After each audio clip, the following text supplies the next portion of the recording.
हे एक्सेलाइट्स, इस वीडियो में हम देखेंगे कैसे हम एक्सेल के अंदर मौजूद एक रॉ डेटा के ऊपर मीनिंगफुल समरी बना सकते हैं यूजिंग पिवट टेबल्स, और फिर उस समरी को हम ग्राफ्स की मदद से विजुअली रिप्रेजेंट करेंगे ताकि हम इस डेटा में से यूजफुल इंसाइट्स और ट्रेंड और पैटर्न को आइडेंटिफाई कर पाए। क्योंकि अभी जिस फॉर्मेट में ये डेटा है, इससे कोई भी इंसाइट निकालना या कोई भी ट्रेंड या पैटर्न को एंटिसिपेट करना मुश्किल है। तो इसके लिए हम सबसे पहले पिवट टेबल की मदद से एक मंथली क्रिएट करेंगे, मंथली सेल्स। तो यहाँ पे मैंने पूरे डेटा को सिलेक्ट कर लिया है। अब मैं जाऊँगा इंसर्ट टैब पे, और इंसर्ट टैब के बाद मैं आऊँगा टेबल्स वाले ग्रुप पे। टेबल्स वाले ग्रुप में आने के बाद मैं पिवट टेबल पे क्लिक करूँगा, जिसके बाद क्रिएट पिवट टेबल का जो डायलॉग बॉक्स है वो लॉन्च होकर आएगा। यहाँ पे हमने टेबल रेंज ऑलरेडी सिलेक्ट कर रखी है। अब हमें सिर्फ ओके पे क्लिक करना है और हमारी जो पिवट टेबल है वो तैयार हो जाएगी। आप देख सकते हैं यहाँ पे इस फील्ड में जितने भी कॉलम्स हमारे डेटा में हैं उन सब के हेडर यहाँ पे मौजूद है। तो सबसे पहले हम डेट वाले हेडर को ड्रैग करके रोज की फील्ड में डालेंगे, और उसके बाद सेल्स वाले कॉलम को ड्रैग करके वैल्यूज वाली फील्ड में डालेंगे, जिसके बाद हमारे पास जो मंथली सेल है वो आ जाएगी। अब इस समरी के ऊपर हम एक चार्ट बनाएंगे। तो इसके लिए सबसे पहले मैं इस डेटा को कुछ इस तरीके से सिलेक्ट करूंगा। उसके बाद मैं इंसर्ट टैब पे जाऊंगा, और इंसर्ट टैब के पे जाने के बाद चार्ट्स वाले ग्रुप पे आऊंगा और यहां से कॉलम चार्ट के ऊपर क्लिक करूंगा। चार्ट को क्रिएट करने के बाद हम इसके ऊपर बेसिक फॉर्मेटिंग अप्लाई करके इसकी अपीयरेंस को और भी ज़्यादा एनहांस करेंगे। सबसे पहले हम चार्ट का जो साइज है वो इंक्रीज करेंगे। तो यहाँ पे मैं बॉटम राइट कॉर्नर पे आऊँगा चार्ट पे क्लिक करने के बाद, और इस चार्ट को इस तरीके से ड्रैग करके इसका जो साइज है वो मैं इंक्रीज करूंगा। चार्ट का साइज इंक्रीज करने के बाद हम इसके टाइटल को एडिट करेंगे ताकि हमें ये पता चल जाए कि ये चार्ट किस बारे में है। तो यहाँ पे हम टोटल को हटा के टाइप करेंगे मंथ वाइज सेल। टाइटल को एडिट करने के बाद हम इस चार्ट के अंदर डेटा लेबल्स को ऐड करेंगे। अब डेटा लेबल्स को दो तरीके से हम इसके ऊपर ऐड कर सकते हैं।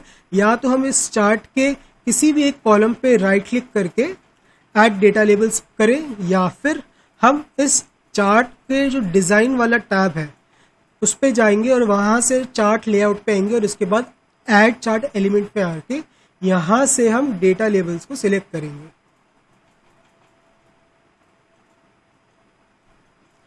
अब हम इसके डेटा लेबल का जो फॉन्ट साइज है उसको इंक्रीज करेंगे। इसके लिए मैं होम टैब पे जाऊँगा और फॉन्ट वाले ग्रुप में आके यहाँ से मैं इसका जो फॉन्ट का साइज है वो इंक्रीज करूँगा। सेम चीज़ हम टाइटल के साथ भी करेंगे। टाइटल का जो साइज है वो हमेशा बड़ा होना चाहिए ताकि हमें क्लियरली पता चल जाए कि ये जो चार्ट है वो किस बारे में है। अब डेटा लेबल्स को ऐड करने के बाद इसमें से हम जो लेजेंड है उसको डिलीट कर देंगे, क्योंकि हमको पता है हमारे पास सिर्फ एक ही वेरिएबल है सेल्स का, तो यहाँ पे हमें लेजेंड्स की ज़रूरत नहीं पड़ेगी।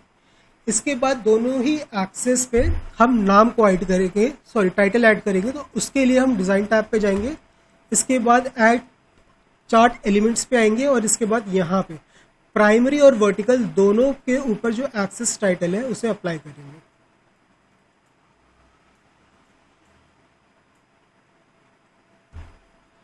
यहाँ पे हम जो टाइटल है इसको एडिट करेंगे। तो यहाँ पे हम लिखेंगे मंथ्स,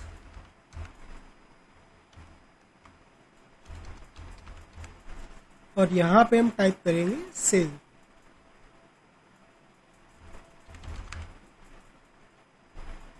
इसके बाद ये जो फील्ड बटन हमारे चार्ट के ऊपर आ रहे हैं हम इसको रिमूव करेंगे, यानी कि इसको हाइड करेंगे। इसके लिए हम इस पर राइट क्लिक करेंगे और hide all field buttons on chart को सिलेक्ट करेंगे। एंड फाइनली अब इस चार्ट के ऊपर हम ग्रिड लाइंस को अप्लाई करेंगे। तो यहाँ पे मैं जाऊँगा दोबारा से ऐड चार्ट एलिमेंट पे, ग्रिड लाइंस पे आऊँगा मैं, और इसके बाद primary major vertical grid line को मैं सिलेक्ट करूँगा।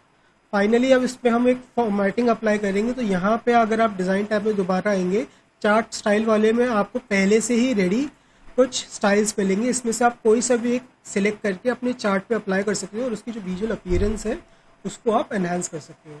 तो इस तरह से एक्सेल के अंदर आप चार्ट क्रिएट करके उसके ऊपर बेसिक फॉर्मेटिंग अप्लाई कर सकते हो, और आपके जो डेटा है उसमें से इंसाइट्स निकाल सकते हो।